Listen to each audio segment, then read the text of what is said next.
बड़ा ही गलतफहमी है हमें कि द्वारिका डूबने से सारे यादव नष्ट हो गए, जबकि मूल महाभारत पढ़ोगे आप तो अर्जुन जब लेके आते हैं द्वारिका वासियों को, सबको लेकर आते हैं, बीच में आक्रमण भी होता है, तो कृतवर्मा का एक पुत्र था। कृतवर्मा कौन है? भगवान कृष्ण ने अपनी बेटी कृतवर्मा के पुत्र को ब्याही है। तो कृतवर्मा का बेटा यानी भगवान कृष्ण का जो दामाद था उसको कुरुक्षेत्र के पास एक मार्तिकावत नाम का एक नगर बसा के वहां का राजा बनाते हैं अर्जुन।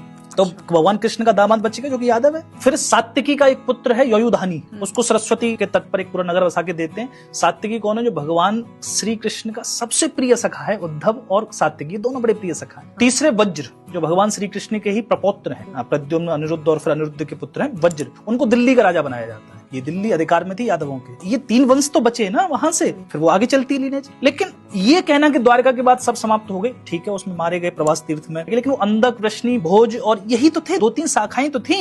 इसके अलावा अगर आप बात करोगे तो यदु के 5 बेटे थे, यदु से यादव बने हैं। उन 5 बेटों ने उत्तर भारत समेत मध्य भारत समेत पूरा कब्जा कर रखा था। मतलब समझो यादवों का जितना बड़ा शासन रहा इतिहास में, उतना बड़ा शासन किसी का नहीं रहा। महिष्मति का एक राजा था कार्तिवीर अर्जुन, जो कि यदु के एक बेटे सहस्त्रजित के ही वंश में पैदा होता है, यादव था कार्तिवीर अर्जुन। कलिंग में शासन था यादवों का। चेदी नरेश जो शिशुपाल था वो यादव था। भाटी राजपूत है जिन्होंने जैसलमेर बसाया वो यादव है। जडेजा राजपूत है वो यदुवंश से आते हैं। हमारे भरतपुर के महाराजा सूरजमल जाट थे, वे यादव वंश से आते हैं। करौली के जादौन यादव वंश से आते हैं। हमारे यहाँ 500 गांव हैं चौधरियों के, वो यादव वंश से